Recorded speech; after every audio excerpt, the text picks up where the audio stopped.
Bismillahirrahmanirrahim. Assalamualaikum warahmatullahi wabarakatuh. Alhamdulillah wa syukurillah, Allah beri kesempatan kita untuk sharing di kesempatan kali ini. Sharing kita mengingatkan saya dengan sharing dengan teman yang sebelumnya ngobrol gitu ya, di adik tingkat di salah satu lembaga syiar dakwah di salah satu kampus di Malang. Beliau cerita tentang kenapa sih Mas kok beda ya sekarang ini aktivis-aktivisnya teman-teman di kampus itu dengan kakak-kakak tingkat atau mungkin dulu dengan aktivis kampus di era sebelumnya. Pertanyaan ini sebenarnya juga terjadi di masa saya pun dulu ketika ngobrol dengan kakak senior yang kemudian juga tema obrolan bahasanya juga sama, keluhannya juga sama. Waktu itu kebetulan juga sama dengan saya pas waktu ngobrol dengan Ustadz Sholihin Abiuddin, pas waktu ngisi acara di kampus dengan pertanyaan yang serupa juga. Di level sebelumnya, tingkatan di bawahnya Ustadz Izzuddin ada Ustadz Yosi Al-Muzani dulu pun juga sama, pernah ngobrol demikian.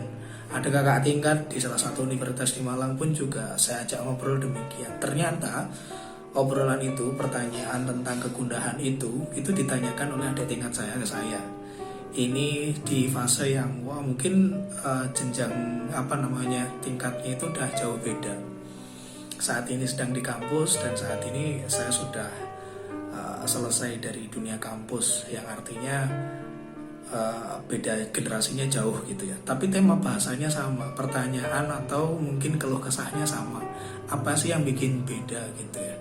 Kita coba terka-terka dan luar biasa ketemu salah satu poinnya. Kalau dibahas poin-poinnya ada banyak. Kita ngobrolnya hampir semalaman suntuk gitu ya. Lepas lelah, melepas penat, lepas kangen juga. Banyak obrolan di antara teman-teman aktivis kampus yang kemudian saya rindukan di saat ini, karena memang sekarang kesibukannya, konsentrasinya udah beda ya. Dulu fokusnya masih bisa mau kumpul, mau ngebahas apa gitu ya. Bahkan nggak jeluntrungnya sampai ngebahas negara. Bukannya nggak jeluntrung, tapi itu bagus sebagai bentuk kepedulian kita, kepekaan kita terhadap situasi sosial di sekeliling kita.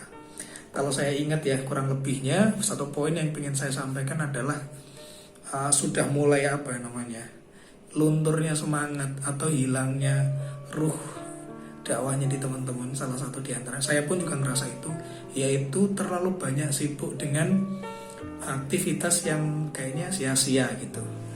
Hal yang ringan bahkan ya.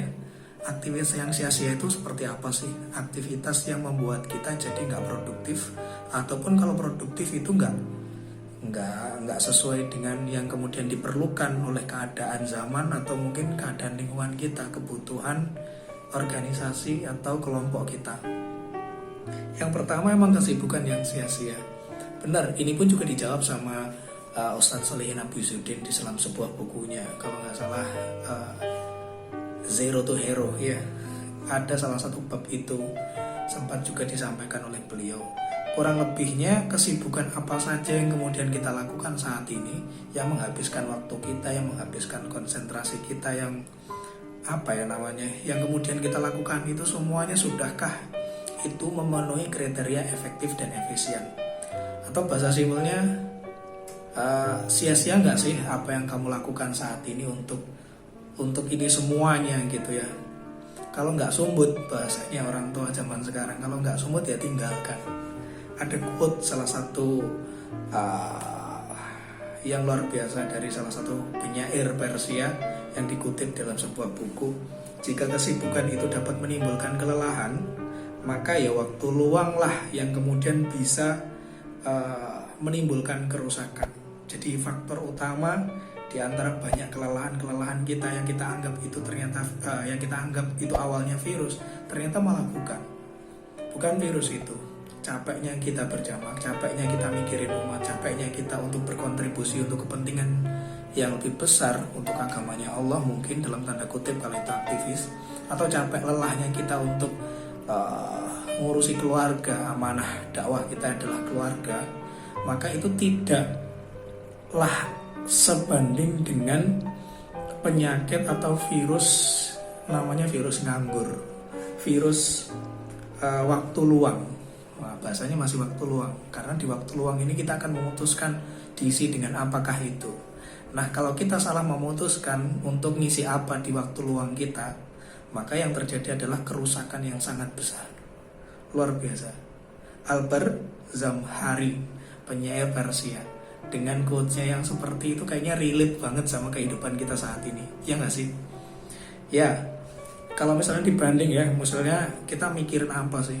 Wah, yang sekarang musim itu nggak penting banget, yaitu balesi komen gitu loh. Di salah satu sosial media yang kemudian muncul gitu, ada postingan tertentu gitu ya. Kita mikirin balasan komentar yang ada di bawah postingan itu luar biasa, mikirnya sampai sholat aja nggak khusyuk. Yang itu artinya kalau misalnya mau di battle ya, mikirin komentar itu, komentar yang kita ada postingan yang menggelitik kita untuk komentar, kemudian dibalesi komentar yang mungkin berseberangan dengan apa yang kita inginkan, apa yang kita yakini.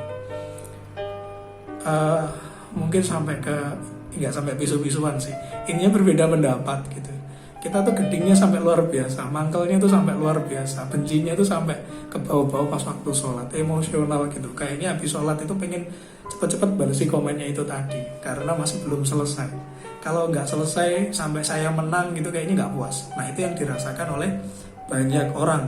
Salah satu di antaranya saya pun juga merasa ada sempat begitu, walaupun nggak sampai nggak sampai terbalas juga, tapi kepikiran pas waktu sholat iya, sempat kemudian demikian. Maka itu udah, habis itu ya taubat lah, istighfar bener-bener. Alhamdulillah diingatin pas waktu sujud di rakaat terakhir tuh kerasa banget loh, yuk kok moro-moro di sudah rakaat terakhir, kok tiba-tiba sudah di rakaat yang sudah mau habis gitu ya. Untung masih ada ingat itu. Mungkin banyak sholat-sholat kita yang kemudian ke distract gara-gara masalah yang seperti itu, seremeh itu. Mungkin barangkali kitanya malah nggak ingat. Allahu alam. Nah, ini dia teguran yang kemudian jadi cambuk atau pecut yang bagus untuk diri kita. Sudahkah kualitas sholat kita sekualitas, sekonsentrasi kita nggak balesi chat, balesi komen-komen di sosial media yang kita punya? Sudahkah kualitas kekhusyuan sholat kita, kekhusyuan ngaji kita itu sama dengan waktu kita nontonin drama Korea sampai kemudian bisa nangis-nangis dari dalam hati, iya kan? Moodnya berantakan gara-gara nonton drama Korea. Ada yang demikian, ada. Tapi pas waktu sholat dibacanya Subhana Rabbil A'la wa bihamdi, tidak nangis. Nah, ini luar biasa. Ini pertanyaan besar bagi diri kita, diri semuanya ya, termasuk saya pribadi, untuk kemudian mengevaluasi setiap apa yang kemudian kita keluarkan, kita putuskan melalui setiap organ-organ di dalam tubuh kita. Jadinya ngeri kalau didalami, digali lebih dalam sampai ke situ. Ini dia ya teman-teman yang dirahmati Allah, sehingga Allah pun sudah ngasih rambu-rambu ini dalam surat Ar-Rum ayat 42. A'udzubillahi minasyaitonir rajim. Kul sirrun fil ardi fanzur kaifa kana aqibatul ladina min qabl kana aktsaruhum musyrikin.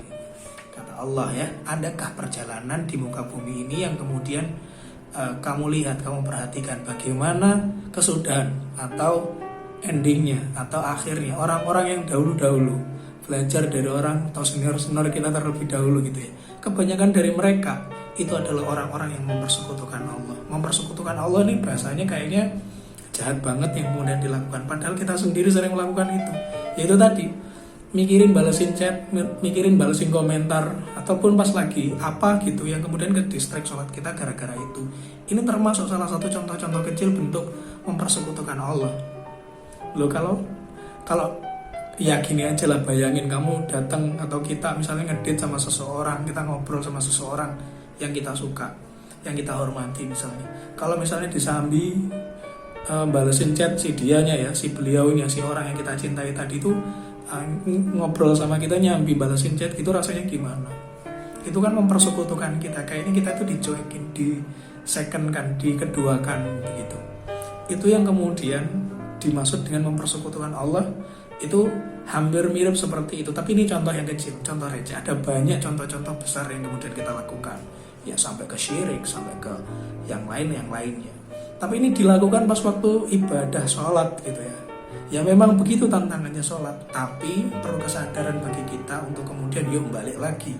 Setelah keingat itu, dengan momentum seperti ini, saya mengingatkan ke diri saya pribadi, ke teman-teman semuanya untuk kemudian balik, segera taubat, segera selesai begitu. Pun juga demikian bagi teman-teman yang ngerasa bahwa kok kayaknya ada yang salah ya dengan aktivis dakwah di zaman saat ini gitu ya. Apa kira-kira yang salah? Mungkin kesibukannya, mungkin fokusnya berbeda, sehingga dia capek atau lelah hanya gara-gara hal-hal yang diurusi itu tidak perlu, tidak urgent. Ada beberapa orang yang kemudian utak-utak sesuatu gitu, misalnya fokus sama sosial medianya supaya siar dakwahnya bagus gitu ya, gencar gitu maksudnya. Ya bagus, memang demikian, itu jobnya, amanahnya ada di situ, kerjakan dengan baik, dengan efisien.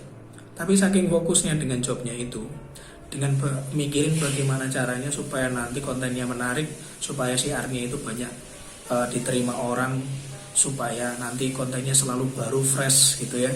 Saking sibuknya mikirin itu, konsentrasinya terhadap ibadah-ibadahnya terganggu, konsentrasinya terhadap kaderisasinya terganggu, konsentrasinya terhadap ukhuwah Islamiyah dengan timnya pun juga terganggu. Ya itu berbahaya juga. Alih-alih kita mau bantu dakwah, ternyata kita malah merusak dakwah itu sendiri, merusak diri kita sendiri, merusak bagian dari organisasi itu sendiri. Karena organisasi itu bagaikan satu tubuh. Keluarga pun juga demikian.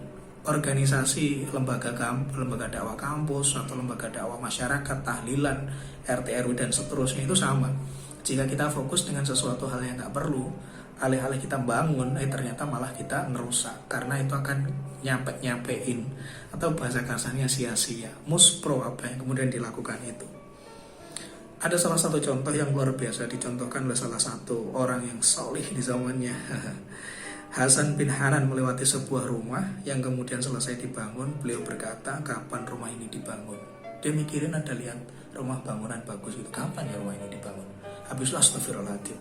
Dia bilang begitu dan mengevaluasi dirinya sendiri, pikirannya sendiri. Ngapain aku mikirin sesuatu yang gak penting? Ini bangunan juga bukan bangunan saya, dan ngapain kemudian dipikirin bangunnya sejak kapan? Karena kesia-siaan berpikir itu, si Hasan bin Hanan kemudian menjatuhkan sanksi kepada dirinya sendiri untuk puasa dalam waktu 1 tahun. Nggak termasuk puasa wajib, maksudnya puasa-puasa yang dilarang sama puasa-puasa wajib itu tidak dilakukan. Pokoknya intinya 1 tahun utuh dia berusaha untuk nutup hari-harinya dengan puasa-puasa sunnah. Nah ini luar biasa, bentuk mendisiplinkan diri seperti itu contohnya. Ini orang-orang yang kapasitasnya kesolihannya udah luar biasa. Nah kita mungkin boro-boro mau nyampe ke sana, tapi belajar dari senior kita, orang yang solih ini, ya semoga saja ada karakter kebaikan yang kemudian bisa kita copy, yang kemudian bisa kita install di dalam diri kita, adalah bentuk ketegasan kita untuk mendisiplinkan diri kita dengan mengisi hal-hal yang positif, yang baik-baik untuk diri kita maupun organisasi, keluarga dan seterusnya.